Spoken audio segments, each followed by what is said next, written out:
Hello, everyone. This is Alexandra Levine with Alexandra Levine Live. You are all in with Alexandra Levine.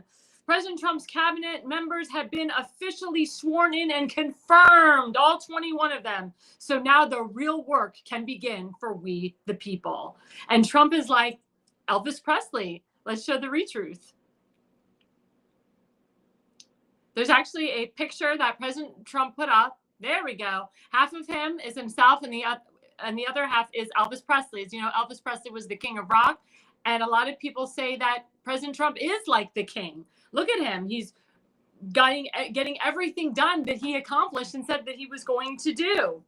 But the president had a great jobs report in February, adding more manufacturing jobs to the workforce. Remember, under Joe Biden, manufacturing jobs were actually down in the workforce. Under President Trump, a lot of these companies are coming back to America. They want to sell their products here, made and make them in the USA, which is adding more jobs to we, the people. And of course, as you know, ICE, Thomas Homan, Kristi Noem are removing the illegal criminals and the illegals that are working in the workforce and getting rid of them, especially in our farmland. As you know, China, for some reason, under Joe Biden, got into owning our farmland. No, our farmland is owned by America, and we have to get back to our farmers. They work really hard for their farms. But again, even though President Trump is doing such a great job, we have these liberal crazies. We have a post, liberal women, and Damon will put that up right now, and I'll read you guys the post. Yeah, liberal women are planning to protest President Trump in the dumbest way possible. What are they doing? They lost. Move on or join us. Join our party. As one of my guests, Tim Fasenbaker, said, make it your Republican Party. Why are these liberal women planning to protest Donald Trump? What is there to protest? He's getting you back to the workforce. He's actually believes in IVF. He wants you guys to prosper. He wants you guys to have a life. He wants you guys to get married and have children. What are you protesting him on? Seriously, this is crazy and asinine. Just crazy. It is stupid. But they continue to attack him. They continue to attack him. And we also have a tweet by my friend DC Drano about, whoa, a House staffer, and we'll put that up right now. President Trump has, as you know, survived 2 assassination attempts. Now it says, whoa, a House staffer was caught with a gun heading to Trump's State of the Union. It wasn't the State of the Union, it was the presidential address. And this is the 4th time an incident like this has happened. In one of these events, the person had a concealed gun just feet from Trump. U.S. Capitol Police needs a new chief ASAP. This can't be allowed to happen. I agree. What the hell are they allowing people with guns in the Capitol, in the rotunda? This is crazy. Another attempt. It's like a 3rd or 4th attempt already on this man's life. So the liberals want to protest him. People are trying to kill him because he's doing for we the people. And my question is, and a lot of people said this to me, why would the deep state allow him to win? Why did they allow President Trump to win the presidency? As you know, the deep state, the socialists, the globalists, the communist, Marxist elitists, they did everything they can to rig the 2020 election for Joe Biden because they didn't want President Trump reelected. But everyone's telling me, and we have an election integrity specialist coming up, why did they make it so easy for President Trump to just win and just go right into the White House and start cleaning house and he's going to rip apart the deep state, rip apart the FBI, the DNI, DOJ, DHS, and so forth. And he's getting rid of all of these illegals, and we have the lowest crossing over the borders in 25 years. So we say, what are the gods, what are the political gods thinking in the back of their heads? Why is this so easy? Was it really too big to rig, as President Trump's administration has said? And I believe that it was too big to rig. I really do. I worked the elections. I worked with President Trump up in Pennsylvania. I saw people change parties. I saw people change in the primary from Democrat to Republican and vote for him in the primary. But everyone's saying, why is this so easy? There's got to be another angle here. There's got to be something here. Trust no one. Trust no one. You think somebody's your friend, but they're not. And there's a lot of enemies that are still in the FBI and the DNI and deep state. The lobbyists and special interests are detriments to our nation. The lobbyists are the ones that are controlling the power of the purse and allowing these Democrats to just get in and stall, and they're allowing these rhinos to get in and stall, and they're all bought and paid for, and they all say things that are not good for we the people. They say nice things to get elected, and then once they get elected, the socialists, the special interests on the lobbyists, they dangle a huge amount of money in front of them, and they say, you got to do what we say. If not, we won't support you. You won't get reelected. And unfortunately, people are suckers. And as I say, there's a sucker born every day, and they take the money. They take the money and they let go of their free will and they let go of their freedom. That's why I have called for special interests and lobbyists, especially lobbyists, to be removed from DC, because they are detriments to the political cycle. And of course, they're the ones that are controlling the power of the purse. They make more money than the President of the United States. They make more money than elected officials. But what are they doing to benefit society? Nothing. They're just benefiting themselves and the socialists, communists, globalists, elitists, and Marxist elitists. And also, we have something very interesting. President Trump put on his Truth Social, as I made clear during my joint address. And all I know is this: we're going to take in hundreds of billions of dollars in tariffs, and we're going to become so rich, you're not going to know where to spend all that money. I'm telling you, you just watch. We're going to have jobs. We're going to have open factories. It's going to be great. The Democrats are out of control. You saw that the other night. But this was a moment where President Trump was on Air Force One, and he was talking to the press, and he says, we're going to be richer than ever before. But there is a specific tweet that, there we go, retruth. As I made clear during my joint address in Congress, the United States strongly supports the people of Greenland's right to determine their own future. We will continue to keep you safe, as we have since World War II. We are ready to invest billions of dollars to create new jobs and make you rich. And if you so choose, we welcome you to be a part of the greatest nation anywhere in the world, the United States of America. So he's talking about owning Greenland. He's talking about making a deal with Greenland, making a deal with the Panama Canal, making a deal with Iceland. But he also said something interesting, another Truth Social. This pertains to the House and the Senate and how they're putting together a tax bill right now. And we're going to put up that truth. There we go. The House and Senate put together, under the circumstances, a very good funding bill, the CR, that's called the resolution, the constitutional resolution. All Republicans should vote yes, please. Yes, next week. Great things are coming for America, and I'm asking all to give us a few months to get us through to September so we can continue to put the country's financial house in order. Democrats will do anything they can to shut down our government, and we can't let that happen. We have to remain united, no dissent. Fight for another day when the timing is right. Very important. Make America great again.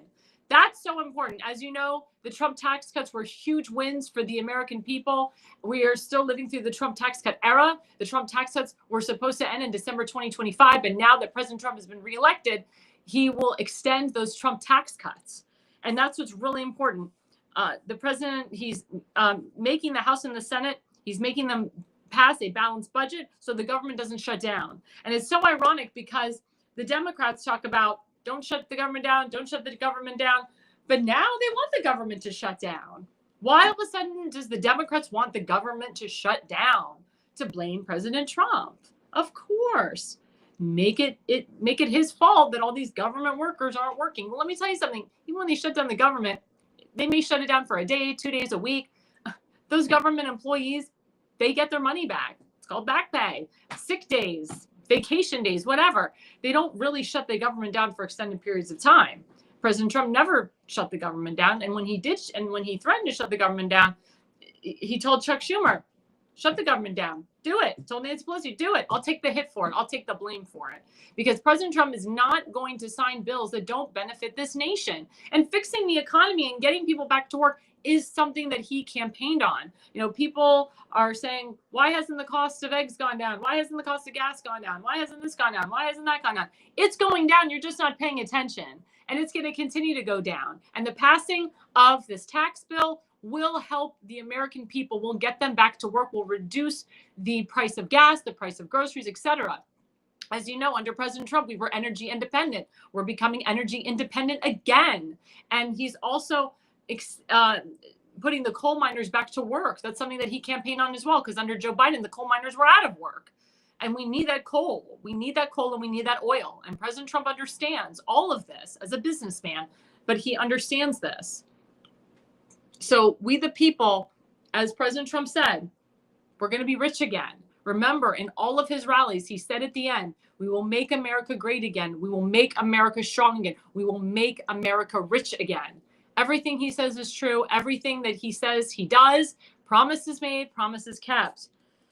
And the president just continues to thrive as these Democrats are losing their minds. Also, breaking news tonight, Ukraine actually agreed to a 30-day ceasefire with Russia. Who could have put that together? Joe Biden didn't put that together. That was President Trump and his administration that put that together. I wonder why the Democrats are so mad, because they couldn't put it together. They don't want to put it together. They want us to keep fighting. As Elizabeth Warren, she shook her head yes when President Trump said at his presidential address, it was up to Pocahontas, we'd be there for 5 more years giving them more money. And she shook her head yes as she's clapping. And he says, yeah, Pocahontas, yep, that's right. I mean, only President Trump can be the peacemaker here and the deal maker here. He put out, you know, he pushed the ceasefire with Israel and Gaza, which worked. And he's pushing the ceasefire now with Ukraine and Russia. Russia has to agree to the ceasefire, which I believe they will. And let's see how Zelensky plays his hand now. Remember, Zelensky doesn't have the cards. As President Trump said, Zelensky does not have the cards. We also have a clip that we're going to show as well. All I know is this. We're going to take in hundreds of billions of dollars in tariffs, and we're going to become so rich, you're not going to know where to spend all that money. I'm telling you, you just watch. We're going to have jobs. We're going to have open factories. I guess the clip is not working. So that was the clip. I'm so sorry. So, okay, the clip wasn't working, so forget it. So the clip was that we're going to be rich again. Okay, I wanted to play that, but it's okay. So, yeah, it's very important to note, again, that President Trump is helping our country, that President Trump loves we the people, that President Trump is helping us to thrive, that our jobs report is the best it's been in a long time. Again, manufacturing jobs are coming back to this country. We have Merck and pharmaceutical companies that now want to do business here in America. And President Trump, he's cracking down on those tariffs. And people today, you know, foreigners, they freak out. Oh my God, tariffs. Oh my God, tariffs. One guy said to Caroline Leavitt today at the White House briefing room, it was the Associated Press. He said, have you ever paid a tariff before? I've paid a tariff before. I know what a tariff's all about. It's terrible. And she had the very right to defend herself and say, I don't like that you're taking my credibility away and saying that I don't know what a tariff is. But I'm so sorry that she had to pay for one. But what you don't understand is that by putting tariffs on these foreign countries, we, the American people, don't get screwed anymore. We, the American people, were getting screwed by paying China this amount of money and Europe this amount of money. And we, as the American people, were getting zero in return. By President Trump warning Canada and warning Mexico, and warning these other countries that if if your trade is not fair with us, we will tax the hell out of you. We will tariff the hell out of you. And Justin Trudeau backed off. The president of Mexico backed off, and many others have backed off. It's very, very important that we, the American people, thrive. We are this big nation. We are the mothership of countries. And President Trump doesn't want the United States to be weak anymore. We were weak under Joe Biden's leadership. Everybody knows that. That's why we all voted for President Trump. It's called a mandate. We gave President Trump a mandate to take this country back. And for people that voted for President Trump, please trust the process. Please let him thrive and let him do what he campaigned on. He knows what he's doing. A lot of people are pissed off at Pam Bondi. They said she didn't release the Epstein files like she said she was going to. Let me tell you something. She's doing her job. She's doing her job. She had the FBI in New York push back, and I found out that they didn't even provide the proper list or the real list for her. She also wrote a letter to Kash Patel before he became the FBI director to let him know all these pushbacks that are going to happen under her leadership and under his. So please stop attacking Pam Bondi. She's doing her job. Let her continue to do her job. She's only been in there for a few weeks. You got to give these people time. You got to give them a chance. And you know President Trump, if they don't do the job, he will fire them. He has no problems. It's not going to be like 2017 where he was a novice and he trusted all these people and they turned out to be backstabbers and rhinos. He put people in place that he knows he can trust and people that will actually get the job done. And that's very, very, very important. And again, people need to understand how important it is why President Trump put certain people in place. Today, President Trump he bought a Tesla, no discount, and it was showcased at the White House at about 4:45 p.m. at the White House lawn. Now, President Trump said he's not going to drive it. I'm not sure if President Trump has a driver's license or not. Maybe he does. I'm not sure. But he said he's going to keep it in the White House. It's going to be circulating around the lawn of the White House. He's not going to take it out. But he picked a beautiful red Tesla, and Elon Musk was there with his son X to show President Trump the car, to demonstrate, and he gave President Trump a bunch of options for this car. And I know a lot of people that are Trump supporters, and they're all buying Teslas. And these are people that love, gas powered cars. I drive a gas powered car. Most Americans cannot afford an electronic car. And President Trump said, I'm not against electronic cars, but I know majority of the people, they rely on gas powered cars as well. And that's why he's got us out of the Green New scam, which is a scam. It's a job killer. Just like he got us out of the Paris Climate Accord, job killer. Just like he's getting us out of all these things that are job killers for we the people and hurting we the people.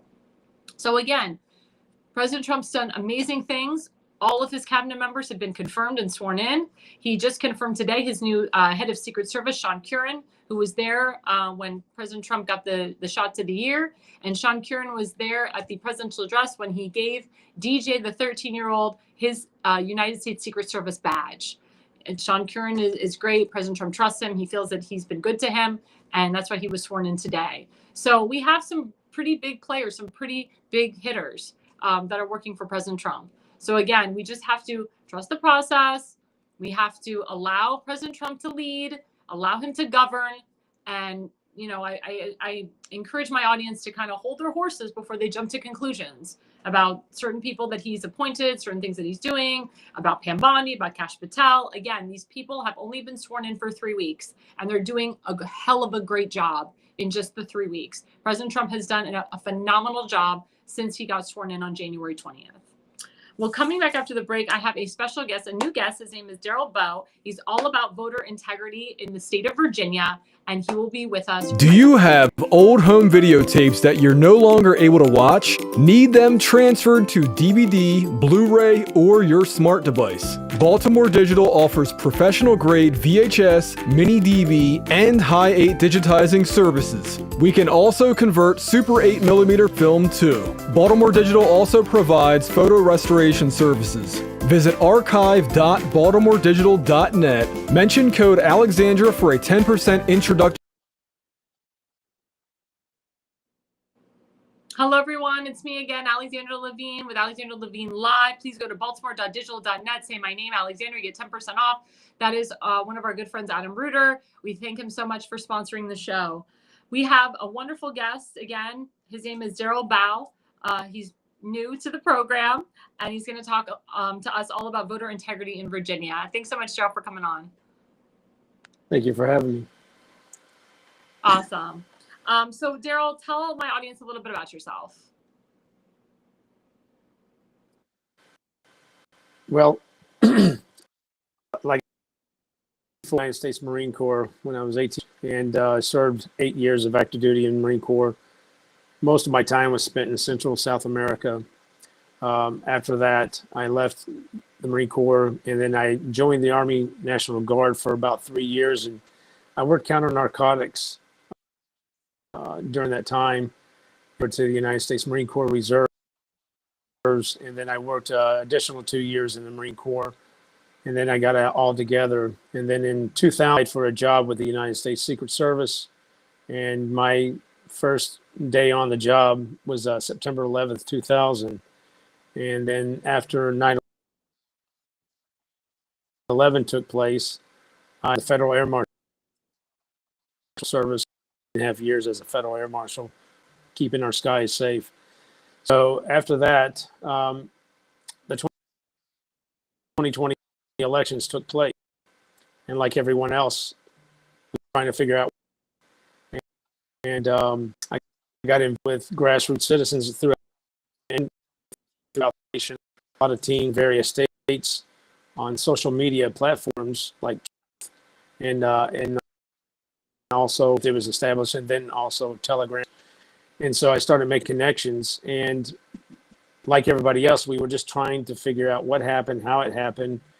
And I started working with various individuals like Mark Cook, Patrick Colbeck, and Mark Cook got a cyber IT specialist background. He was deeply involved with Tina Peters and what was taking place in Colorado, and he traveled all over the country trying to educate and inform people. And so I started out giving a presentation with my board of supervisors in my county here in Virginia, and Mark came out and helped me. He talked the technical side, the IT technical side. I just took it from the position of, I started studying the whole process of our elections, because I was basically looking for the who, what, when, where, why, and how. Is there any evidence that there was any kind of fraud, manipulation? What's I got to vote on election day. I had to vote early because of my job, but fill in the bubbles, push it through the tabulator, go home, watch the election results like everybody else. And then 2020 takes place. And then I started looking at the whole process. And early on, I after started studying it in the Code of Virginia, I realized we have no transparency in this process. We're literally trusting somebody else to tell us that the machines are certified. They're telling us what the results are. They're telling us that the proprietary software has been tested. And we took our system for granted. And we a whole lot. But like trust but verify, and the problem is now that we've realized no transparency, you barely can get any kind of FOIA request filled to get any kind of documentation. You can't see the ballots, you can't see the ballot image. In Virginia, very few times. It's very obvious when we started doing the board of supervisors, we were trying to find some way to restore. Well, they told us, well, the board of supervisors can't do anything. You got to go to your electoral board in your county and your registrar and talk with them. You go to them and they tell you you need to go see your legislators. And then the legislators, of course, give you the story. They don't have the majority to be able to do anything or pass any laws to make any changes. So it was just basically chasing this full circle and coming back to the same starting point. And so then we started expanding. We got more deeply involved with the elections and studying the process, the procedures, the method of voting, the Constitution of Virginia, every aspect of the elections that we could study and research, poll watching, multiple elections, watching from the end. I wasn't just potentially for any kind of fraud. I wanted to the process. I needed to find where's the problem, if there is a problem. And so once I got to looking at the Constitution, I've realized in Article 2, Section 3 of the Virginia Constitution, it tells us, nor the votes counted in secret. The votes are not to be counted in secret. And when you start studying the whole process, it's not just the machines, though it is, it's the whole process of where the Constitution guarantees you your right to be able to cast the vote in secret. They have to guarantee you that secrecy while you're casting your vote. But when you insert that ballot into the, it's the continuation of the secrecy and the vote in secret, because it's using proprietary software. You and I cannot have it independently analyzed. So my approach and my thing is to go after the laws that are governing our elections, because if the count remains secret, the election, they're trusting a piece of tape off the tabulator to tell them what the results are, without them being able, and they're signing and searching your account without to be able to verify. So Virginia, I started hearing about a half a dozen other states of how their wording is in their constitution, and there's not very many similar, like the Virginia's. They've had it written since 1902. That counted. So initially, I was looking for evidence of fraud in various states, and I've gathered because of watching and learning from Michael Court. The courts would not hear the evidence; they didn't want to hear it. Carrie Lake. I followed all of these various lawsuits, teams across the nation, and when I started looking at the Constitution of Virginia, I realized our best chance is to go after the election laws that we believe are the Virginia Constitution. And because the way the procedures are written, it doesn't allow the count. It doesn't allow the poll observers to verify whether it's a true and accurate count. Even afterwards, when those ballots get shipped back to the office and they stay there for 10 days, and if there's no challenge to the race, the circuit clerk's office stay locked up for 22 months. So we don't know if that is in fact a true and accurate count. And so we've got, with the penalty of perjury, with the penalty of if they're willfully lying and making a false statement. So we're taking that approach to court. We've initially filed in court in Waynesboro. We're going to file a whole new case here soon to challenge the secret count. We're also going to challenge the absentee and even the qualified voter, because we know right now there's only 2 states in the nation that requires you to show up in Kansas. So by challenging the qualified voter, we've got to change the law to come in compliance with the Constitution. Only U.S. citizens are allowed to vote in our elections. Here in Virginia, if I want a driver's license from Virginia, I have to show proof that I am a resident and I have residence here in Virginia. But we don't do the same thing with the requirements of proving that you're a U.S. citizen. We don't show documentation that you're a citizen under the. But the problem is, we're not verifying the election suffering injury in that they may certified ballots.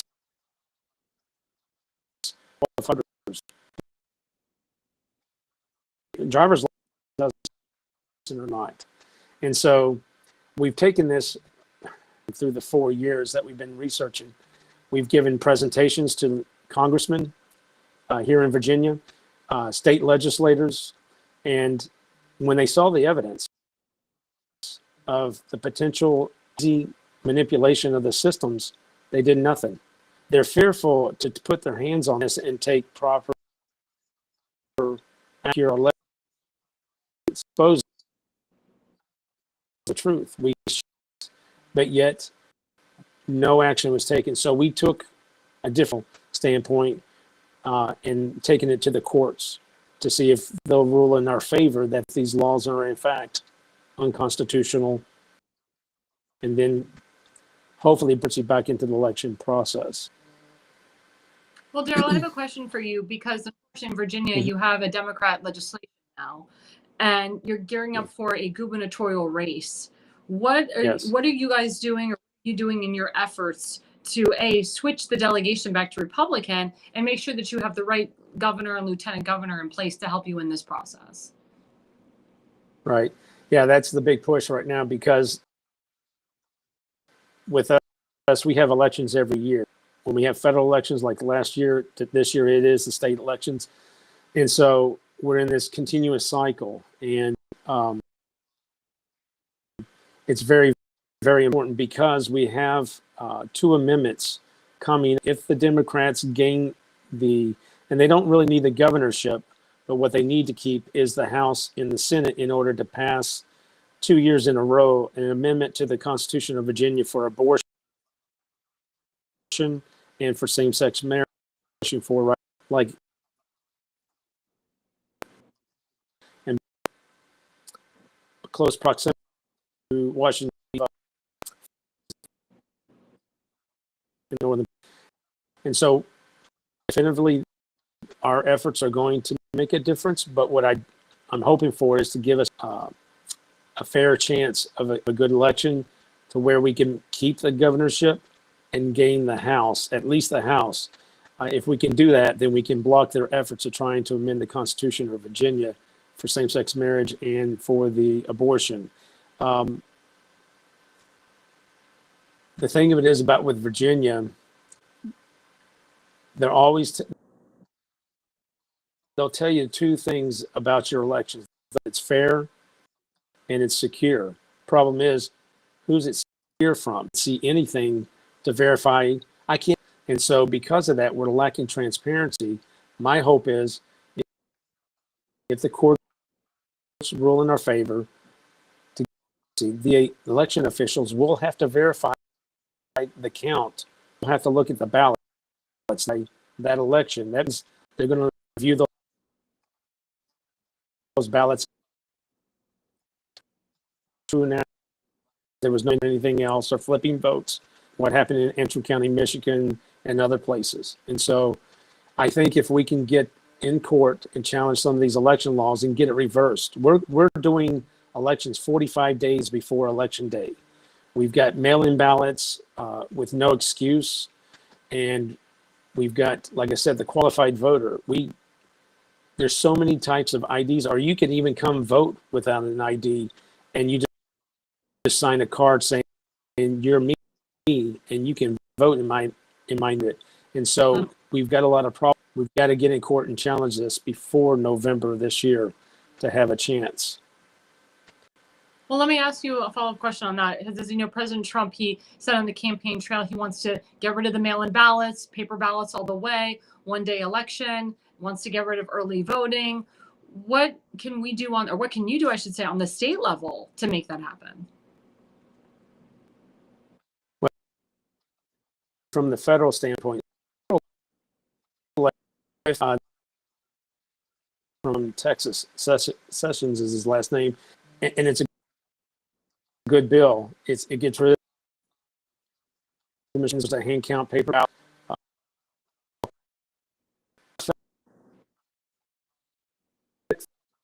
Election may not have an impact on our election coming up this year, unless our legislators amend some of the laws to come in compliant with that federal law. And they tend, once the federal law passes, then it affects the federal laws, but generally the states follow suit. They're going to follow behind and start amending their laws, because they're not going to run state elections one way and then the federal another way. Arizona, they hold their state as well as their federal elections the same year. So it's going to have an impact on them immediately. But for us, because we're off year, I'm not totally sure if it would have an impact on us this year or not. That's why I'm anxious to get in court. I need more attorneys to help us to represent the election officials, because when I started studying this, I was looking at the Code of Virginia, and the one that addresses the issue of the qualified voter. When I read that, it was like I was looking through the eyes of an election official. I'm like, they have standing. They suffer a potential injury because they suffer liability if they're giving a qualified, certified ballot to an unqualified voter. And so they have every right to challenge these election laws throughout the state. If there's election officials in the room and they hear my presentation and I start walking them through it, the process and everything, they're like hands up. They want to sign on as a plaintiff. So they agree with us. Daryl, as you know, in Virginia, you have an open primary. There was a question on some of the Virginia groups on Facebook. Can we make Virginia a closed primary? What say you about that? I would like to see it. And we've had issues with that in the past. I've had candidates that were running for like the school board, and he was looking at, because as he was outdoor knocking, they had access to the list. And when he looked at his name, it showed that he voted in a Democrat primary. He was like, I never voted. I don't even vote Republican primaries. I didn't vote in a Democrat primary. So, and I found my name back in 2013 showing as voting a Democrat primary. I've never voted Democrat. There's only two Democrats I ever voted for. That was Ronald Reagan and Donald Trump. And they were former Democrats. So, you know, I've always been a Republican in a sense.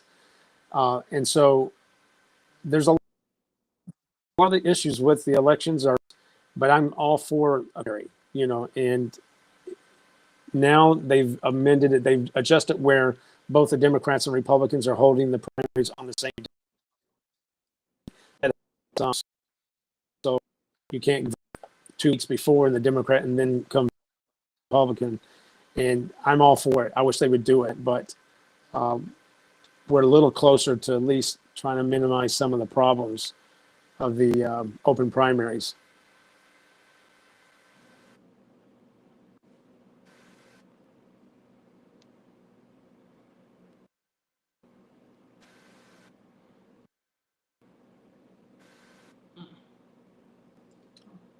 Oh.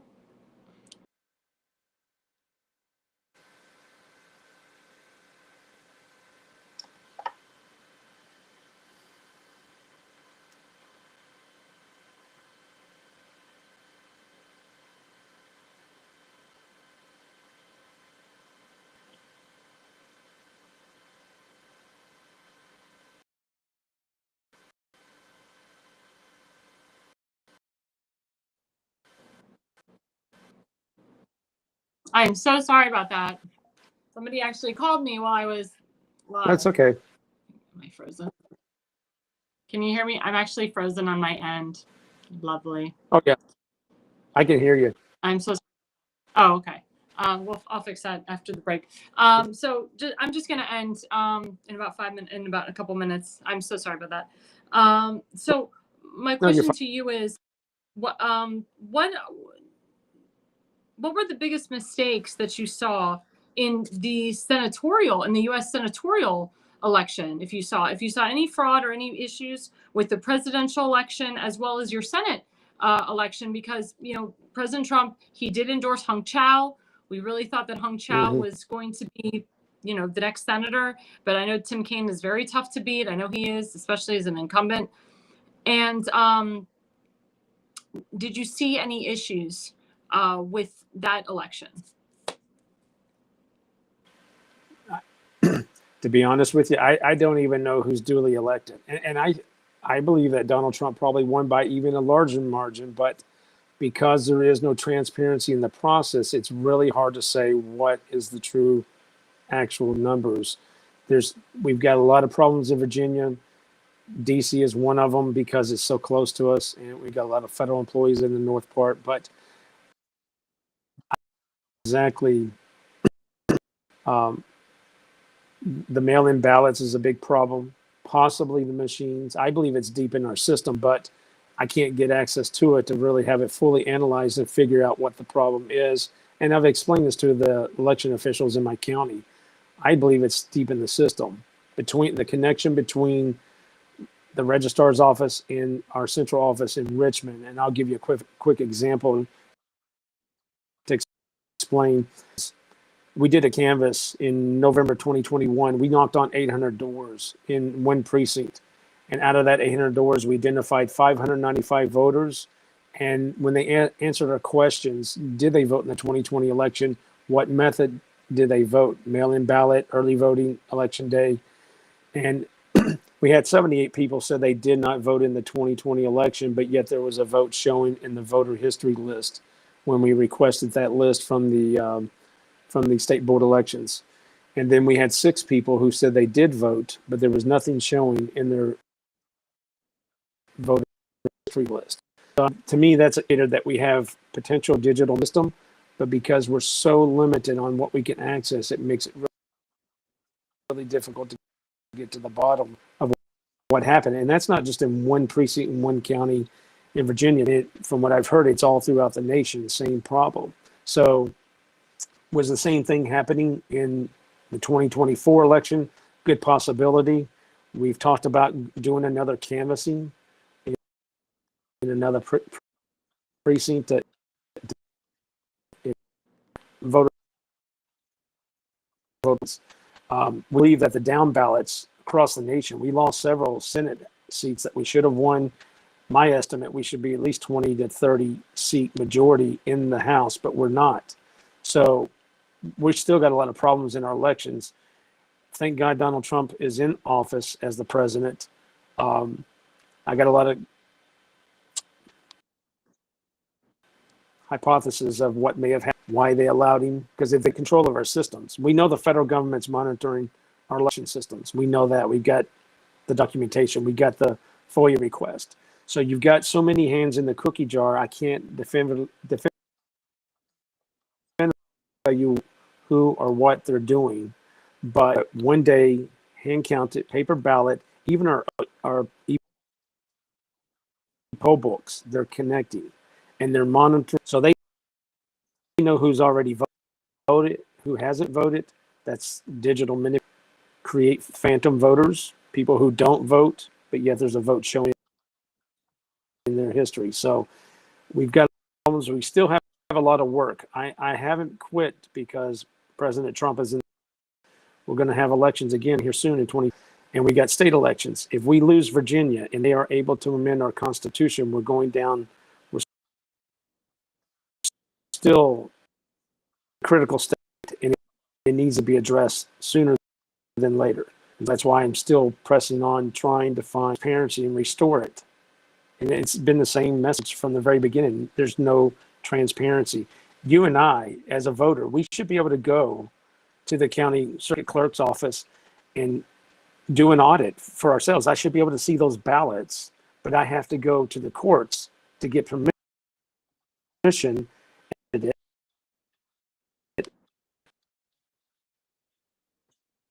to see the ballots. They get reinserted in the same amount. We just recently had Congressman Good, who had lost his primary. He had to pay $80,000 for attorney fees to do a recount, and they ran the ballots through the same machines. You never get to look at the physical votes on the ballots. And I want to change. Well, I think that's great. I love your efforts. Can you hear me? I just want to make sure you can hear me. Yes. You can hear me, great. Oh, yeah. Okay, great. Oh, awesome. Thank you. Yeah, some people on so they couldn't hear me. No, I think your efforts are great. I just 1 minute before we end the segment, let our viewers know how they can follow you and how they can keep up with what you're doing and get involved. Well, now and the way I'm kind of used to working a lot alone. I mean, I work with others also. I've had Patrick Colbeck, I've had Mark Cook to help me give a 3-hour presentation. We're at the point right now where we just need good attorneys to represent the plaintiffs. Probably my best way to see it is on X, personal name. My brother's Colonel. And so, but I don't post a lot about what I'm doing on elections. I follow others and I just kind of keep tabs of what's going on throughout the country. But we're at the point now where we've got a good handle on how to address this. And it could be in other states. Louisiana's got the same issue. Their constitution says that they're counting it publicly. So they're challenging their touchscreen machines. South Carolina, the ballots are not to be counted in secret. So there's a couple of them out there in similar wording. We go back to the content of our Constitution and read it and see how it governs our election laws, and then look at the see if they're in compliant with your Constitution. That could be another way that states address and attack it. They may come out from the fact, but I don't want to wait, because for whatever reason, if their bill is blocked and they can't get it passed, I'm still going on and pressing on, trying to here in Virginia, just to get as much transparency as possible. It's our future. Our nation. Try to diminish Donald Trump's efforts. He's got a big, and he's need all the help in every state. We're just getting started at the state and federal level. So I know everybody wants to take a break after 4 years because this has been a full-time job for the past 4 years in the country. So it's everything. This is Venezuela 2.0. Get transparency in the process of, if my candidate loses, fine, but I want to know without a doubt that is the accurate count, and I'll accept it. But there's no way to verify it now. Place where we can and save our country. Well, you are doing God's work, and we appreciate everything that you're doing. And we'd love to have you back on the show to further tell us about your efforts and what you're doing. Again, how can we follow? Can we follow you on Twitter or X? Is there a way to follow you on those platforms? Yeah, that would be Colonel _ at Colonel _ Riddle, RIDDLE. At Colonel _ Riddle. No, I think the last part, but you can follow Mr. Daryl on Twitter at Colonel _ Riddle, RIDDLE. That's at Colonel _ Riddle. Thank you so much for your service. Thank you so much, Daryl. And we will be right back after the break. Thank you. Hi, I'm Alexandra Levine. I'm a professional opera singer, actress, TV, and radio personality. Since 2015, I've been a volunteer, a field director, and a campaign manager, learning the ins and outs of the political world. That's why I became a political consultant. My job is to lead you to victory with organization, structure, and the mindset of winning for your district or state. With my guidance and direction, I can keep you focused on the things that matter to the people and advise you on key issues that need to be addressed.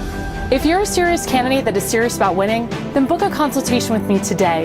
Go to levineconsulting.co. You'll be happy you did.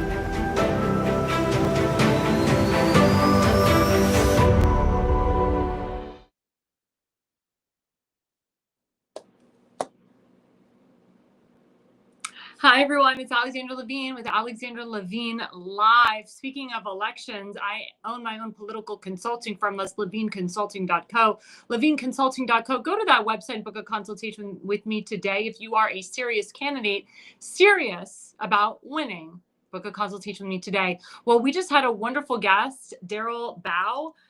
He has dedicated his life to election integrity in Virginia. Please follow him on X at Colonel _ Riddle, RIDDLE. That's at Colonel _ Riddle, RIDDLE. You can read all up about him in regards to what he's doing in Virginia. Please keep in mind, we do have a gubernatorial race in Virginia. We have the lieutenant governor, the attorney general. Governor Youngkin cannot run for re-election under Virginia law. Winsome Sears is his lieutenant governor who is running for governor. Of course, she wants to take his spot. And Jason Maharis, who is the current attorney general, he's running for re-election. He's a good guy. He's done some great things for Israel. He supports getting rid of the Gaza encampments at schools and implementing Holocaust and Israel education to schools. That's my life's work. That's what he and I have been working on and talking about. And he also worked with Governor Youngkin to implement the IHRA resolution, which completely states what the word anti-Semitism means. So I thank the Attorney General in Virginia for doing that. And I hope that he gets reelected. As I said, he came in there on day one and took out a lot of the waste, fraud, and abuse. But we need DOJ in there in the state of Virginia to really take out all of the waste, fraud, and abuse. So we're turning now to a very other popular subject that's been going on. It's about, as we've noticed and as we saw growing, of course, the minority trying to be the majority in the trans community all over nationwide, and Riley Gaines brought this up, is men and women's sports. So these are men that claim that they're women, they are turning into women, they're trans women, which is really a man, and they're playing in women's sports. And right now it's a state's issue. all state by state, they're going through to pass the law that men should not be in women's sports. The first person to do that was former governor of Kristi Noem, who's now our DHS secretary. She signed it. She was one of the first. And my Governor Ron DeSantis, has signed it, and so many others. But of course, unfortunately, we have governors like in the state of Maryland, for example, and I bring up Maryland a lot because I have reached out to Pam Bondi to investigate and look into suing the state of Maryland for combating President Trump's executive orders in regards to DEI hires, in regards to the illegal immigration problem that's happening in the state of Maryland. But the real issue is that these liberal states are allowing men to compete in women's sports. And that's just disgusting, and it's asinine. As you know, President Trump has already talked about getting rid of the Department of Education. He did have Linda McMahon sworn in as the Secretary of the Department of Education, but he got rid of it. And he's he's telling the American people to push education back to the states. But again, federal always overrides state. So if the state passes something that's unconstitutional, federal government will come in and override it. As you know, as I talked about last week with my guest Tim Fazenbaker, we're working on the federal level to override the illegal bill that Governor Westmore pushed to put Section 8 housing into Fort Howard. Fort Howard is federal land. Under law, you can't put anything else there. You have to leave the federal land alone. So it's federal land, federal property, and we are working with the federal level to override that illegal bill. But federal government's going to have to come in to override these governors that are pushing this liberal agenda. Again, this woke agenda. What does President Trump always have said, or says today? Woke turns everything to shit. When you have a country, or when you have wokeness, turns everything to hell. And that is the truth. When you have men and women's sports, it screws up the records. It screws up everything. And the women know this. And it's very uncomfortable for a woman to take a shower with a guy. I mean, literally a guy. It's a woman, but she still has, it's someone that claims to be a woman. They don't have boobs. They don't have a women body parts. They have man's parts, and you're taking a shower with that person, and they're calling themselves a woman.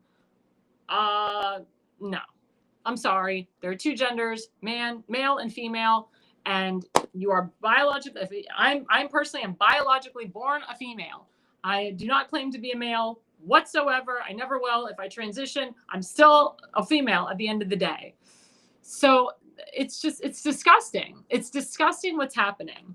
And I'm going to pull up the tweet. It says, me about to tell. Damon's going to pull that up for us. There it is. Me about to tell my wife I can't do. I can't read it. I can't do this because it's illegal for men to participate in women's sports. I'm sorry, I couldn't read the whole thing. I need a bigger screenshot to read the whole thing. It says, I'll try to read it again. If you guys can read it, that'd be great. There we go. Me about to tell my wife I can't do the dishes anymore because it's illegal for men to participate in women's sports. I mean, that's hilarious. That is hilarious. But it's the truth. It's the truth. And then we also have another meme that I'm going to bring up. It says, women's sport is not. But there it goes. And that actually, I put that out on X and I got hundreds of thousands of views. Women's sport is not a retirement plan for failed male athletes. And that's the truth. A lot of these failed male athletes like Leah Thompson, they were like the lowest ranking in swimming. So Leah Thompson said, I'm going to become a woman. And all of a sudden she's beating records and all this stuff. She's beating Riley Gaines, who's like a renowned Olympiast. Thank God that they took Leah Thompson's gold medals away from her and gave it to Riley Gaines, who is the true winner. Because Leah Gaines is not a woman. Leah Thompson is not a woman. Leah Thompson is a man. Leah Thompson still has men's genitalia. She is still a man. Doesn't matter if she grows her hair. Doesn't matter if she grows boobs, if she cuts her wiener off. She is still a man. She was born a man at the end of the day. And as you know, President Trump, he implemented this into executive order to initiate that men, grown-ass men should not be in women's sports. It's disgusting. It's really disgusting. The fact that liberal wokeness pushed this through. Again, it's the minority being the majority. Majority of the Americans in this country do not want their daughters or their sons in a locker room with somebody that isn't the same gender as they are.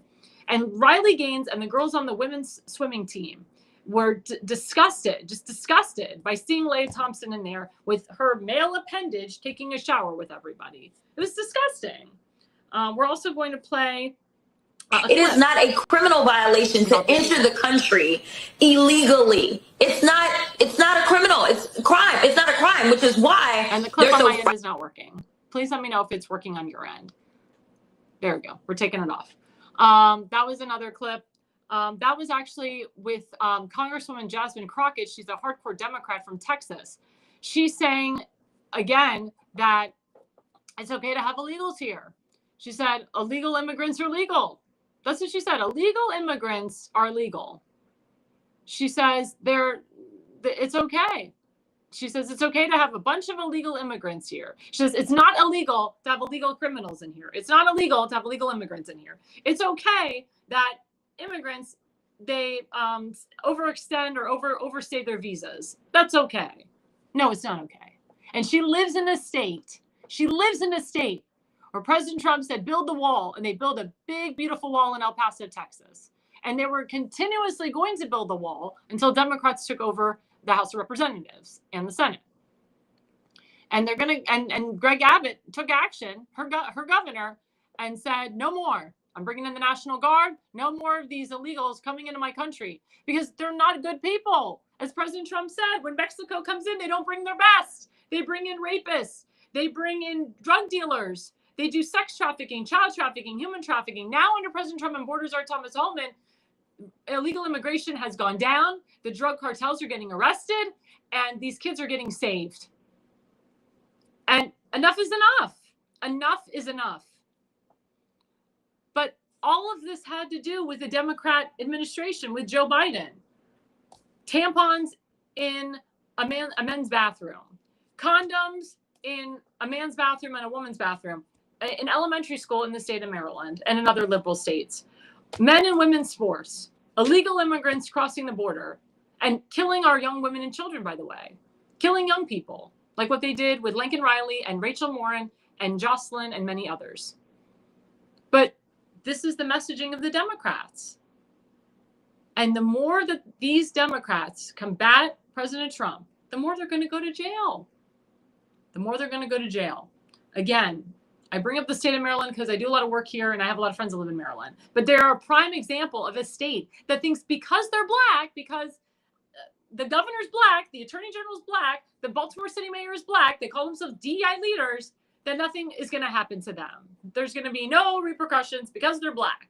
And if, God forbid, Thomas Homan or Kristi Noem comes in and arrests them, or Attorney General Pam Bondi arrests them, sues the state, they're going to blame, they're going to say, they're going to scream racism and say it's because I'm black that they're suing me. It's because I'm black that they're charging me. No. And Tim Baker said these are racist tactics that they use. No, they're the ones that are hiring everything under the sun, except for the people that should be in these positions, the people that really deserve it, the people that have merit. President Trump says we want people based on merits, not the color of their skin. Not because they're 21 years old or 19 or 30 or 50. We want the best of the best. Not Governor Wes Moore. He hires the worst of the worst. He has the most diverse cabinet out of all the states. And diversity is fine. Diversity is great. I mean, when I was working for a candidate, I'm Jewish. The senior campaign manager is Jewish and black and deaf. The deputy campaign manager was gay. We had two women. One was bisexual. The other one was a hardcore Christian. I mean, it was a mix. It was a mix. But the reason that these people were hired, they were not hired because they were gay. I wasn't hired because I was Jewish. The other person wasn't hired because they were bisexual. They were hired because they were so good at their jobs. They could do the job. They did the work. I was hired because of my work. Because of my work with the Jewish people, because of my work with other candidates that I've worked with, because of volunteering with President Trump and so forth. And it worked out great. Guy's in office now today as a result. So again, you can have diversity, but it's got to be the right diversity. It can't be someone like who Ben Cardin had as a staffer who had sex with another guy in the halls of the Senate. It's disgusting. And no repercussions happened to him. He just got fired. He should have went to jail. If a Republican did that, a Republican staffer did that, oh my God. But these are things These are things that we all need to think about. We all need to think about. But nobody does. And you have to look at the Democrat congressmen, the Democrat senators, and these rhinos that are pushing this forward. It's very, very, very important. It's very, very important that we get the right people in office. And we also have to be careful who's working behind the scenes. There are former rhinos that are trying to run for office again that are using different committees, their minions, to push their agenda forward. They're making sure their name isn't on anything, so they're clean. Like for certain signs, certain organizations. And the thing is that the main person, the king is in charge, he'll make sure that his minions get sued, and he'll make sure that they take the heat for him or for her. But God forbid he's held accountable or she's held accountable. And that's been happening all over this country. It's like one guy lost the U.S. Senate. He's trying to run for governor. He was governor of the state for 8 years. He served his time. People didn't vote for him for the U.S. Senate. He alienated most of his Republican base. He's a rhino, one of the biggest rhinos in the country. I'm not going to say his name because I'm not going to acknowledge him, but I mentioned him many times. But, you know, the word is getting out that he's putting this organization together behind the scenes to try to oust an incumbent governor. But for some reason, there's no trace of his name or his hands on this organization. There's no documentation on an FEC report. There's no documentation anywhere. It's not even showing where the donations to this organization are coming from. It's so secretive. Why is it so secretive? But yet you have committees that are willing to put up the money for signs for this organization, billboards even. Why would they do this? Why would they do this other man's bidding? And in central committees and REC committees and RPOS committees and RPO committees, under their bylaws, they're not allowed to endorse a candidate before the primary. So if this guy's thinking of running for governor and you have central committees that are helping him already behind the scenes, they're breaking their bylaws. If you have the RNC of Maryland helping him, or not Maryland, I'm sorry. I slipped. I'm just saying the RNC of any state helping him, it's a problem. It's a problem. They're breaking their bylaws. And President Trump will look into that.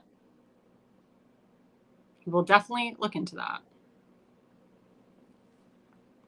Let me tell you something. President Trump doesn't just deal with the federal level. He works with the state and local level as well. He looks at all of it. He looks at who's trying to get into office. He's looking at who is the right person for the job and who's the wrong person for the job. And he's being very, very discreet on who he endorses, whether he's going to endorse anyone in the Virginia gubernatorial race or not. That's his discretion. That's his decision. But we want the right person in office. We want someone that can work with President Trump, but also someone that supports President Trump and endorses his agenda and the America First agenda and the mandate. That's what we want, the mandate. It's all about the mandate. And if we don't follow that mandate, you're out.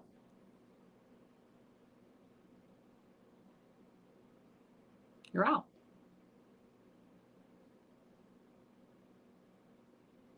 It's a very important mandate on November 5th. It's even more important once he gets sworn in. And like I said, he's been following everything that he said he was going to do, and then some. He's made it known to the American people what his agenda is, and he's not going to stop until it's done. That's why the first 100 days are the most important. I told you, it's not the first 2 years, it's the first 100 days. Well, coming up after the break, we're going to get into something that's really near and dear to my heart in regards to what's been going on with these stupid Gaza encampments. We'll bring up the Israel-Hamas conflict, but we're also going to talk about what President Trump has done to secure Jewish and Christian students nationwide. We'll be back after the break. The mainstream media is bought and paid for. The truth is twisted to fit their agenda. But America is waking up because podcasts are the future for trusted media. Welcome to the America's Pulse Network. It is a network built by patriots that upholds the Constitution. The America's Pulse Network stands for God, truth, and the America First movement. There is no corporate propaganda, no government spin, just real news, real talk, and real voices fighting for faith, freedom, and the future of this great nation with common sense. Here are some of America's Pulse Network podcasts. Alexandra Levine Live, hosted by Alexandra Levine. Jersey Shore Podcast, hosted by Damon Galdo. The Conservative Corner, hosted by Seth Eisenberg. APN's The Pulse, hosted by Alexandra, Damon, Elena, and Seth. So tune into America's Pulse Network on the following social media platforms: X/Twitter, Rumble, Truth Social, Facebook, and YouTube. Join the revolution. Because the pulse of America beats for God and country. America's Pulse Network is for faith, family, freedom, and truth.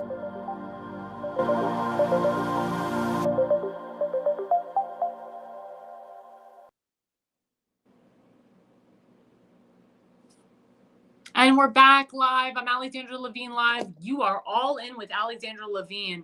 We've been talking about multiple different subjects today. We've been talking about President Trump's day today. We've been talking about election integrity in Virginia. We just talked about men and women's sports. Now we're going to get into international issues. So one thing about my show is I go from local issues to national issues to international issues. I love to keep my viewers informed of what's going on, not only in the country, but across the globe.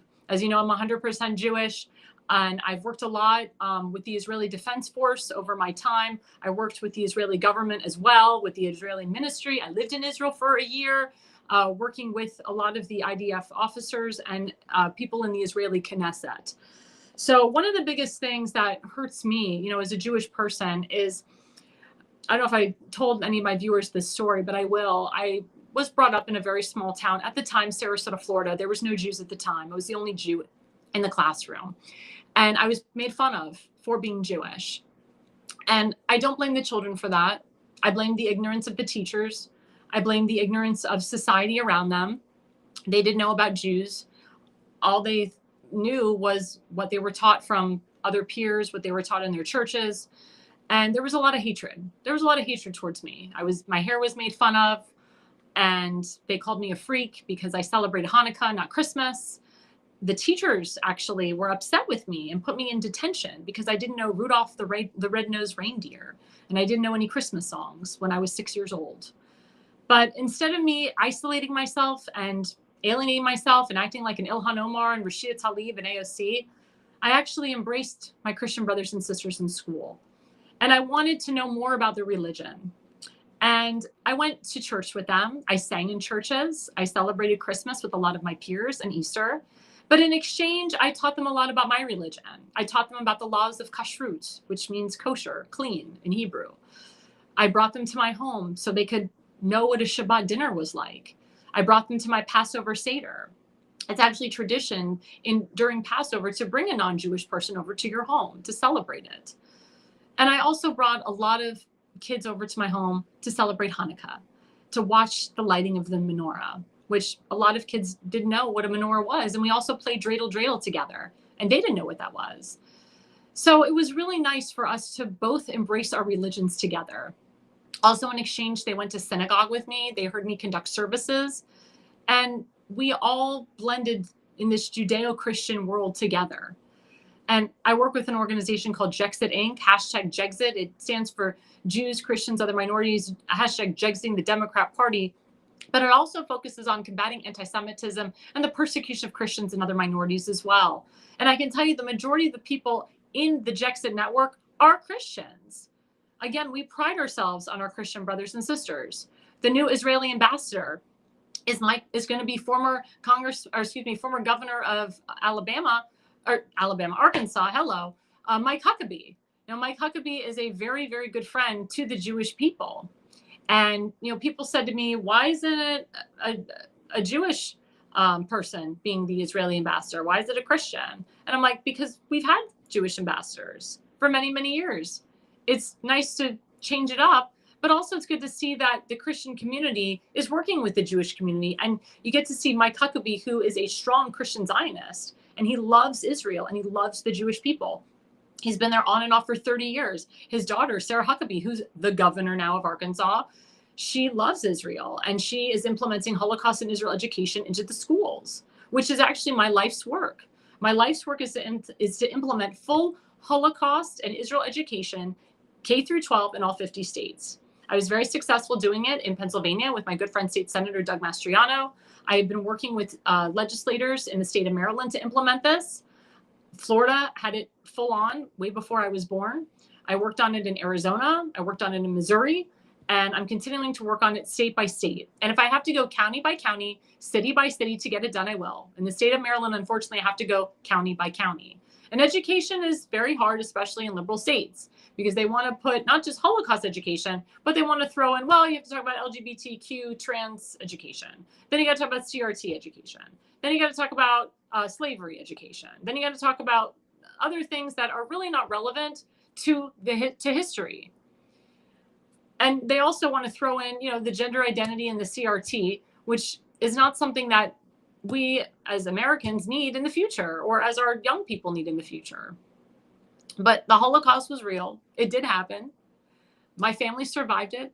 My family died in the Holocaust as well. My family that did survive it had to come through Ellis Island, and they had to come through a sponsor. It was a very hard vetting process for my family to come to Ellis Island, New York.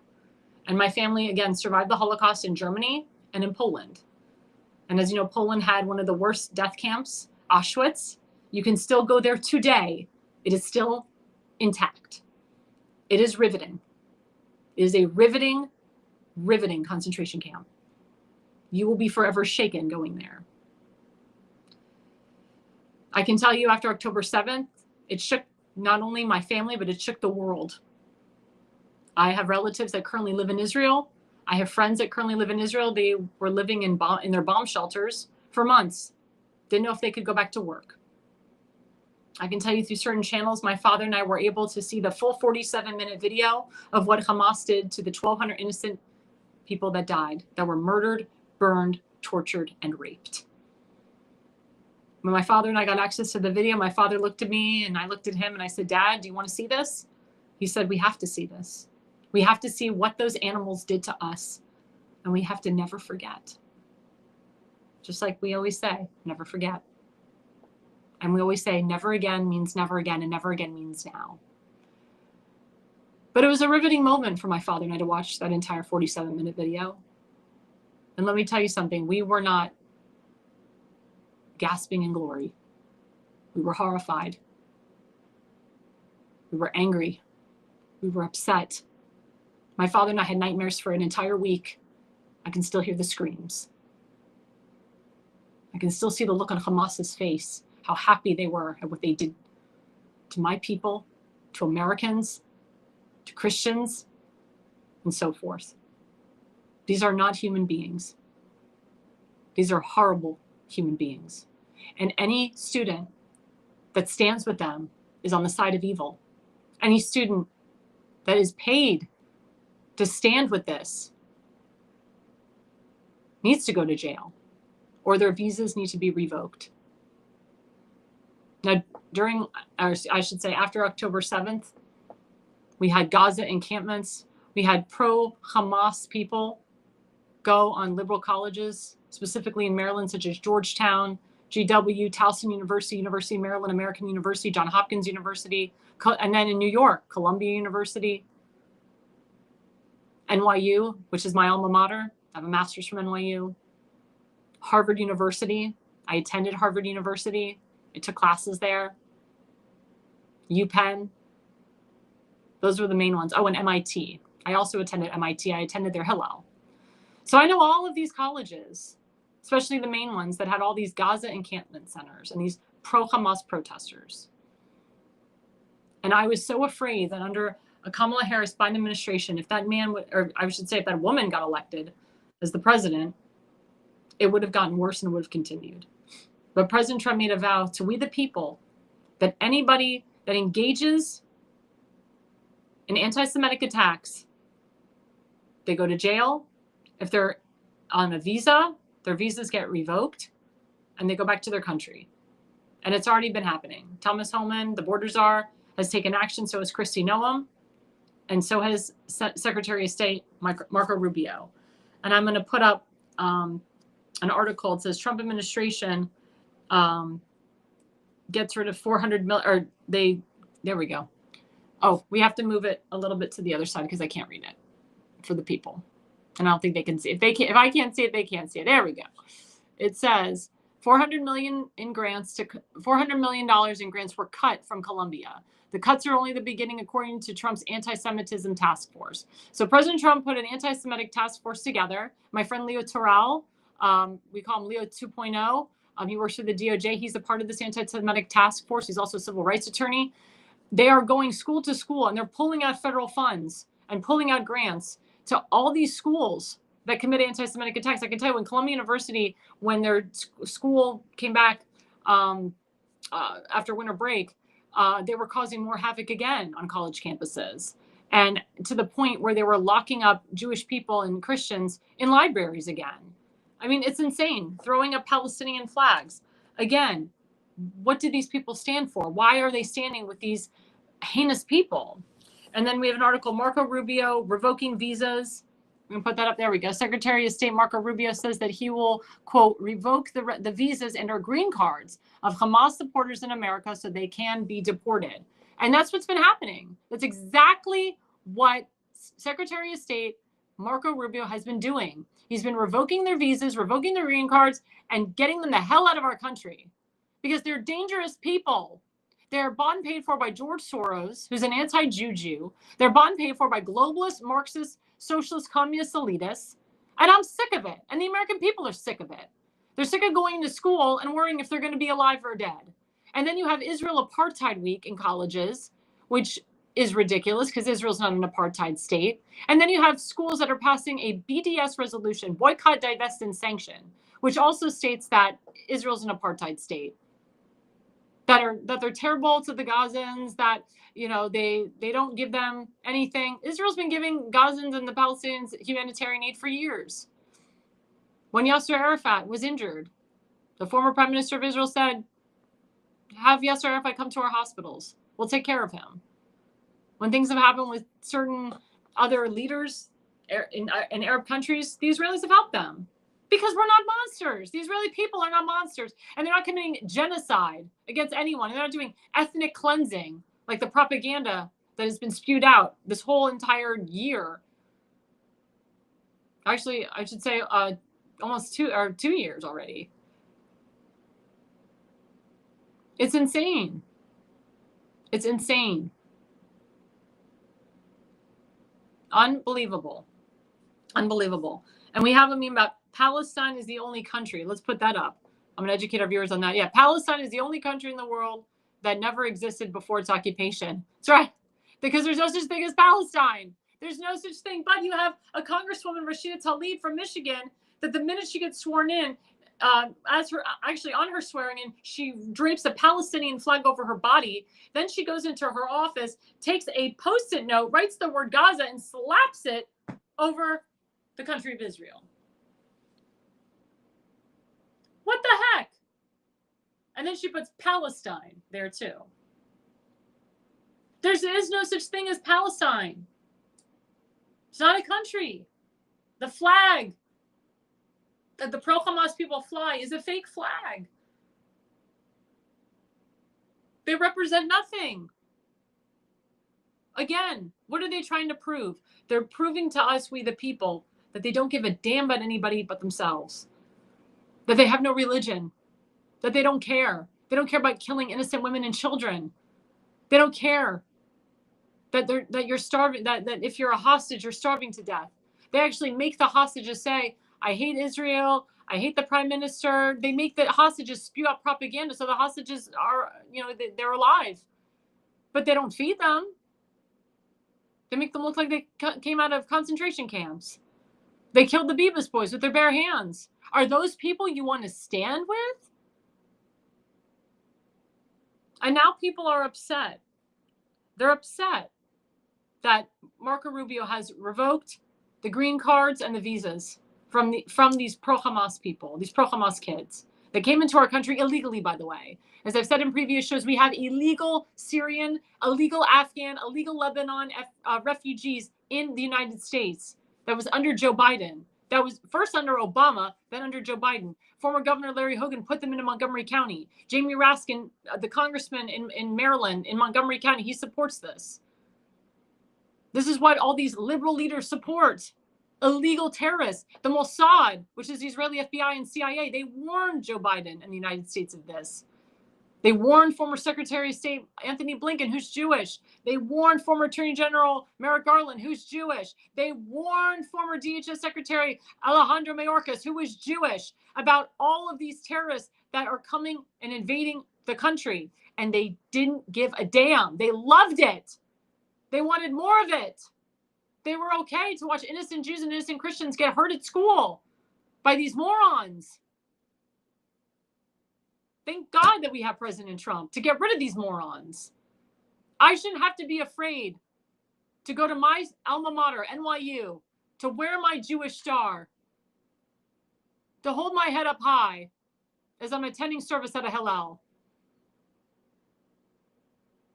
Parents should not be worried about their children going to college. Jewish children, Christian children, wearing their crosses, wearing their Jewish stars, wearing their kippahs. They shouldn't have to be worried if their son or daughter is going to come back alive, or if their son or daughter is going to be able to get out of their library without getting pummeled by these morons.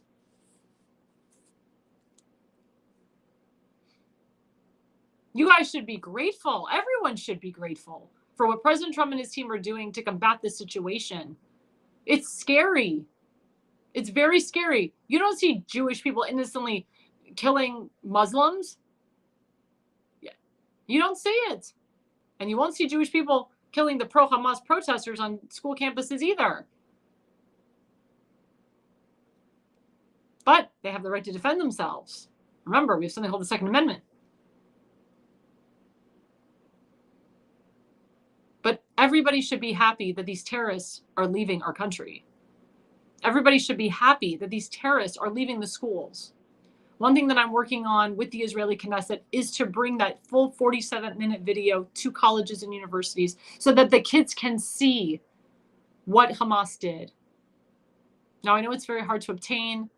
I think Israel wants to keep it intact. They don't want it to get cut and spliced, and they don't want propaganda being pushed. I totally respect that and understand that. But the colleges need to see this. The college kids need to see this. They need to see what my father and I saw. They need to feel it the way my father and I felt it. They need to feel the anger, the angst, the hurt and the pain. They need to have those nightmares. They need to relive in their head every single day the video that they watched. That's what my father and I do. We relive that moment. And we never forget, and we never will. I had the pleasure going to CPAC Shabbat. I met a lot of the hostages that came back alive and the hostage families and the victims' families. I got very close to Hirsch Goldberg Pollin's family. Their poor boy was murdered by Hamas as IDF soldiers were actually en route to get him and rescue him. And what happened to the Bibas family was horrific. I feel so bad for the father, how he has to live the rest of his life without his wife and kids, to know that his wife and children were murdered by evil terrorists. How could anybody support that? How could anybody back that and support that? Sick people. Those are sick people. Like President Trump has said, sick people. But again, President Trump, he means business. And he says if not all the hostages are released, Hamas should be completely annihilated, destroyed forever. That's the only way that the Israelis can rebuild. That's the only way America can take Mara Gaza. As President Trump said, we should own Gaza. America should own Gaza. We'll be an ally to Israel. It'll be the first time ever that the United States has a border in the Middle East with Israel. He calls it the Riviera. I think it's a great idea. Make Gaza great again. Because it's a crap hole right now. What Hamas did to Gaza is a crap hole. But remember, the majority of the Palestinians voted for that. They voted for Hamas. They knew what Hamas was. And now we have the situation in Syria where we have 2 terrorist groups that control Syria.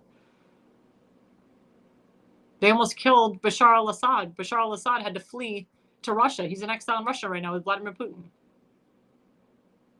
Bashar al-Assad got out just in time before Al-Qaeda and ISIS took over his entire country and tried to kill him. So you have 2 terrorist groups that are running Syria right now, ISIS and Al-Qaeda. And what are they doing now? They're killing innocent Syrian Christians. There's been videos of Syrian Christians saying, we don't know whether we're going to live today, die tomorrow. And let me tell you something. The IDF helps those Syrian Christians. There are IDF soldiers literally on the border between Syria and Israel. It's called the Golan Heights, Trump Heights. But there are IDF soldiers. Some of them are in Syria right now, helping out the Syrian people. A very famous woman, her name is Brigitte Gabriel. She's a Lebanese Christian. She talked about how the IDF saved her and her family as Hezbollah, which is the terrorist organization of Lebanon, was throwing bombs all over her town of Beirut. If it wasn't for the IDF, she wouldn't be alive today. And she's a staunch supporter of Israel. And the Syrian Christians, I'm telling you, they're very happy that the IDF in Israel is doing everything they can to help them. Innocent lives should not be killed. Again, terrorists have no faith. They have no mercy. They kill you. Regardless if you're the holiest man alive, they don't care. Regardless of who your father and mother is, they will kill you. If you are not like them, if you're not indoctrinated like them, they will kill you. The biggest report out today and in recent days, and David will put it up, ICE arrests leader of anti-Israel. And we'll put that up right now. I can't really, there we go, flip it. ICE arrests leader of anti-Israel Columbia University protests. So this guy was in charge. He was the leader of all those anti-Israel protests at Columbia University. Remember, the dean of Columbia University, she was okay with this moron calling for the genocide of Jews. Remember former Congresswoman Elise Stefanik of New York, who's trying to be our next UN ambassador. She still hasn't been confirmed. She called all those deans out from Columbia, Harvard, UPenn. She called them all out. MIT, she called them out. And she got rid of a lot of them. She said, how is calling for the genocide of Jews not against student code of conduct? And what do those morons say? Depends on the context. Well, this moron led the protests. I could call him something else, but I won't because I have children that watch this show. And I'm a lady, so I won't do that. But this moron, this ignoramus, actually, I wouldn't even call him an ignoramus because he knew exactly what he was doing. This corrupt SOB who was bought and paid for by terrorists. George Soros, I know for a fact, was behind this crap. Led anti-Israel Columbia University protests. And what did Secretary of State Marco Rubio do? He revoked his visa and said, you're out of here. Basically, you're fired. You're out of here. But people are in uproars about it. Some people think that he shouldn't have, his visa shouldn't have been revoked. He was expressing his freedom of speech. This is not freedom of speech. Calling for the genocide of Jews is hate speech. Elise Stefanik proved it. I know the difference. I've even done talks about the difference between freedom of speech and hate speech. It's very important that we know the difference. Calling for the genocide of Jews is not freedom of speech. And also on Columbia University, we saw that kids were taking stakes and hurting innocent Jews and innocent Christians on campus. I saw it. We all saw it. I couldn't believe it was Columbia University. I went to Columbia University, Hillel.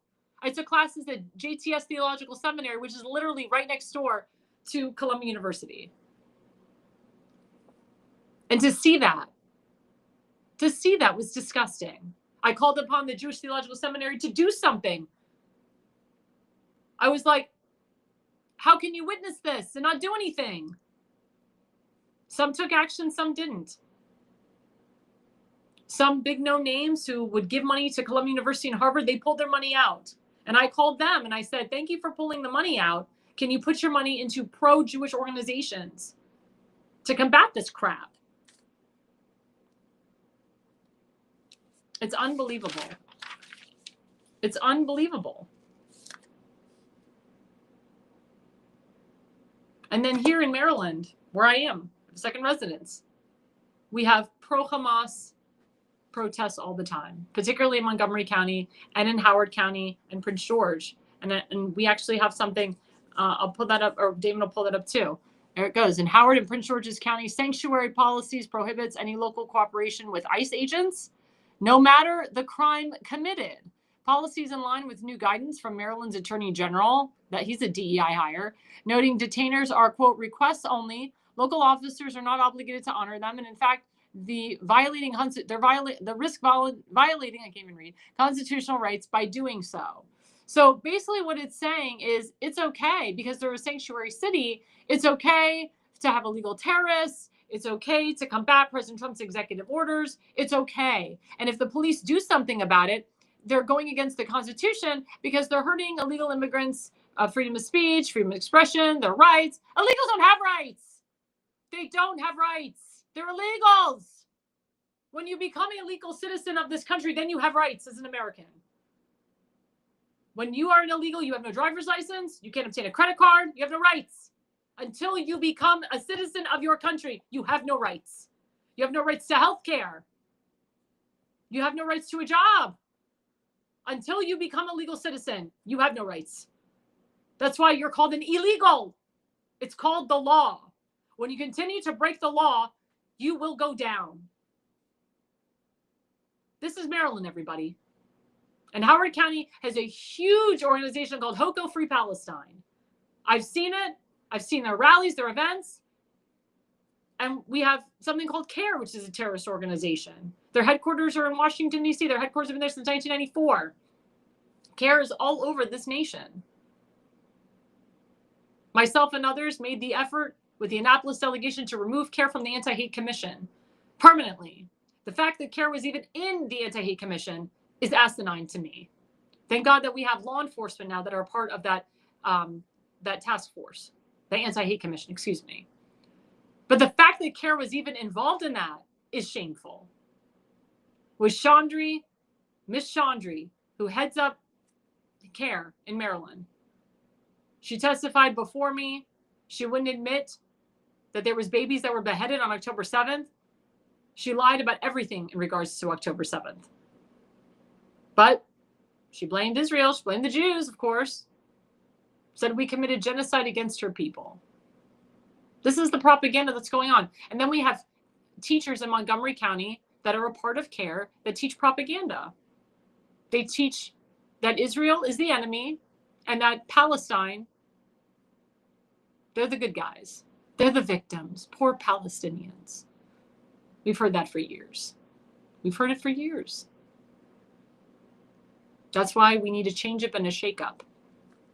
That's why it's very important that we remove anybody that tries to hurt innocent Americans, but also that we remove these illegals, these illegal criminals, I should say, these illegal terrorists in our country that are pushing their propaganda and hurting innocent students.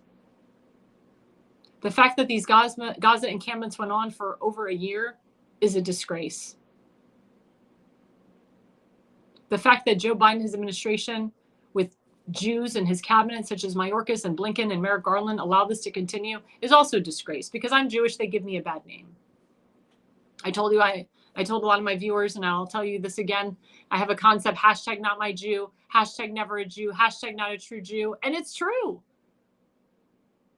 I will call anybody out that goes against the Jewish people, especially Jewish people that go against their own, such as Bernie Sanders and Adam Schiff and Jerry Nadler and Chuck Schumer. These guys take a knee to Palestinians, but when it comes to Israel, they don't do a damn thing. They don't help at all. They claim that they help. They do a Stand with Israel rally in DC, but then what do? They allow Iran to continue. They allow Iran to become this enterprise of terror by not going after Ayatollah Khomeini and the mullahs. And I can tell you, I've spoken to a lot of Iranians. They don't like what's going on in their country. There's actually still a lot of Iranian Jews. They want an uprising to happen so that the terrorists in Iran are destroyed. These were the same terrorists that were in charge of October 7th with UNRWA, and Qatar was involved as well. Qatar is now in negotiation with the United States to kind of change their tune on who they support. Russia does rely on Iran a lot in terms of oil. But I can tell you that Russia does not support these Iranian terrorists. And I know for a fact that Vladimir Putin has been working with Bibi Netanyahu throughout the years to make sure there's peace between their countries and to keep Bashar al-Assad in check. When Vladimir Putin came in and took over and put Bashar al-Assad in check because Barack Hussein Obama did not, there was peace between Syria and Israel.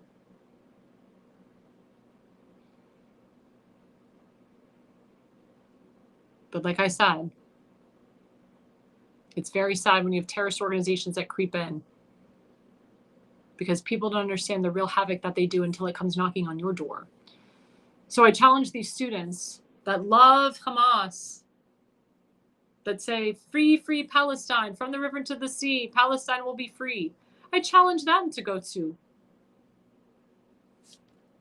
Syria right now. I challenge them to go to where the Taliban is. I challenge them to go to where Hezbollah is. Well, Hezbollah is pretty much destroyed. I challenge them to go to where Hamas is, Al-Aqsa Smarter Brigade, Islamic Jihad. See if they're still friends with them. See if they still enjoy hanging out with them. As the terrorists are showing their murders on their cameras and on screen. The Queers for Palestine, that was also a movement that was insane. If you're a Palestinian, you're gay, they throw you over a cliff. They throw you over a building. But we had Queers for Palestine. They supported the terrorists. And I challenged them. I said, Queers for Palestine. Go to Gaza. Go to Lebanon with Hezbollah. Hang out with the Taliban. See if they love you. See if they will embrace you with open arms. They'll cook you dinner. They'll let you sleep in their bed. They'll be your best friend. You'd be dead in 5 seconds. Same thing with the Bella Hadids and the Gigi Hadids of the world. And the Selena Gomez's and the Taylor Swifts giving money to Hamas. Giving money to terrorist organizations. I'm so happy that President Trump took initiative here to cancel the $400 million grant to Columbia University, but also to revoke the visa of this leader that was pushing anti-Israel protests at Columbia University. And there's a lot of them out there. And Thomas Homan, the border czar, is looking into it. So is Kristi Noem. Thomas Homan, I can tell you, is a very good friend to the Jews. He went to Israel with my Jexit organization. And Sarah Carter, who's an investigative reporter, was with Thomas Homan as well. I mean, they were there for almost 2 weeks. They did a whole documentary. Thomas Homan actually studied the borders of Israel. And he said, how can we get the same borders in Israel? Or how can we get the same borders, in the United States we have in Israel? Because there's a very safe Green Line border between Ramallah and Israel. Between Syria and Israel. And we're getting that border safe between Israel and Gaza. And we're getting the border safe between Israel and Lebanon as well. But Israel has some very strong borders. And he looked at that and he examined it. And he said, we need this for our country. Because Israel has an extreme vetting system.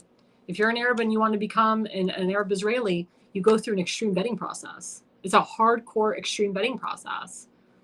I've talked to the people that do the vetting process. And I know that Republican presidents over the years have said that America needs to have that extreme vetting process like they do in Israel. And to do E-Verify, it's very important.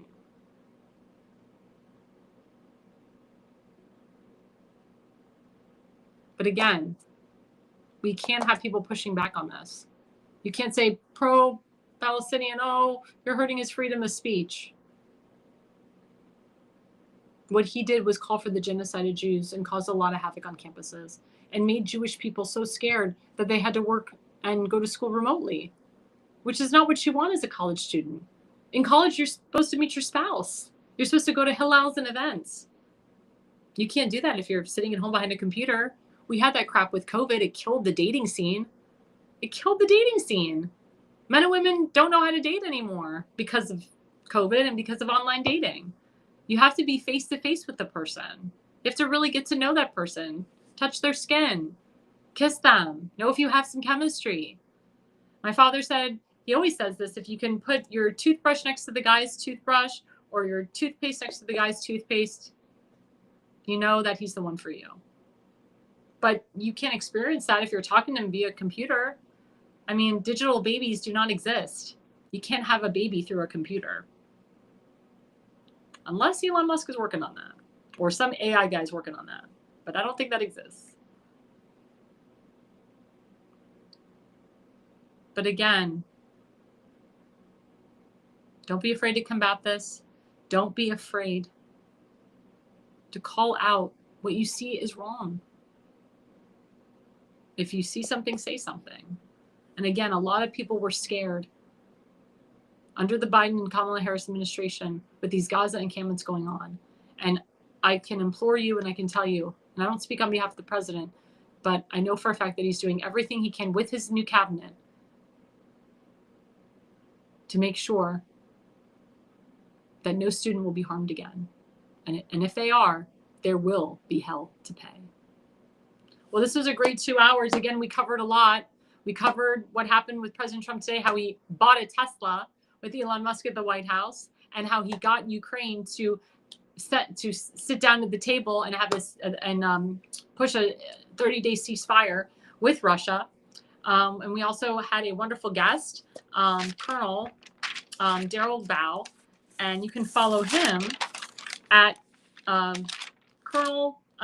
it's right here, at Colonel_Riddle, RIDDLE, at Colonel_Riddle, RIDDLE. We will have him back on the show again. He talked all about election integrity in Virginia. We followed up with not having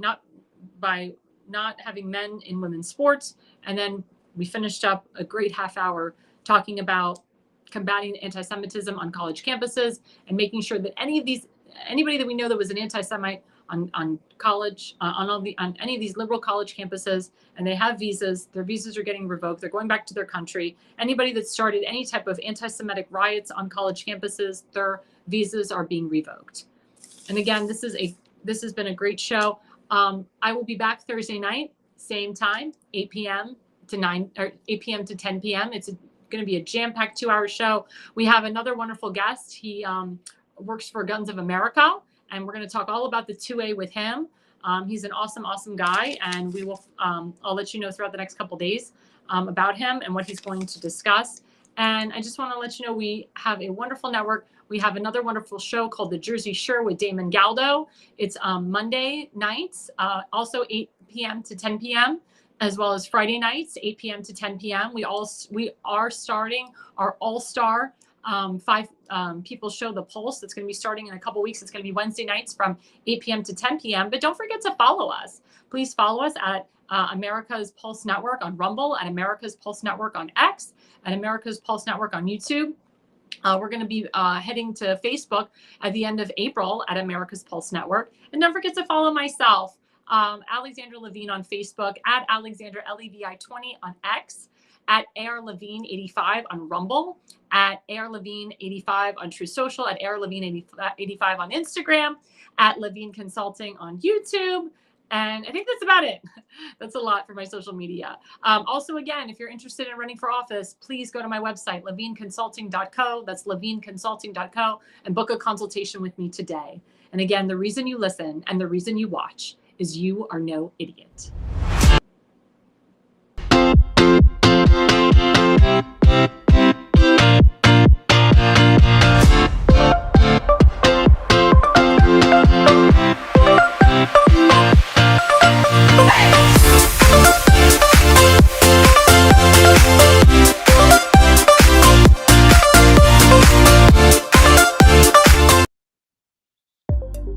America's Pulse Network. The mainstream media is bought and paid for. The truth is twisted to fit their agenda. But America is waking up because podcasts are the future for trusted media. Welcome to the America's Pulse Network. It is a network built by patriots that upholds the Constitution.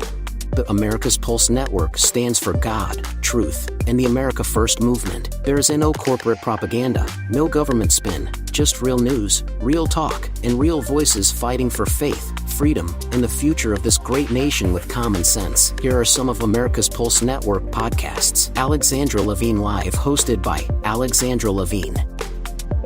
Jersey Shore Podcast, hosted by Damon Galdo. The Conservative Corner, hosted by Seth Eisenberg. APN's The Pulse, hosted by Alexandra, Damon, Elena, and Seth. So tune into America's Pulse Network on the following social media platforms: X/Twitter, Rumble, Truth Social, Facebook, and YouTube. Join the revolution. Because the pulse of America beats for God and country. America's Pulse Network is for faith, family, freedom, and truth.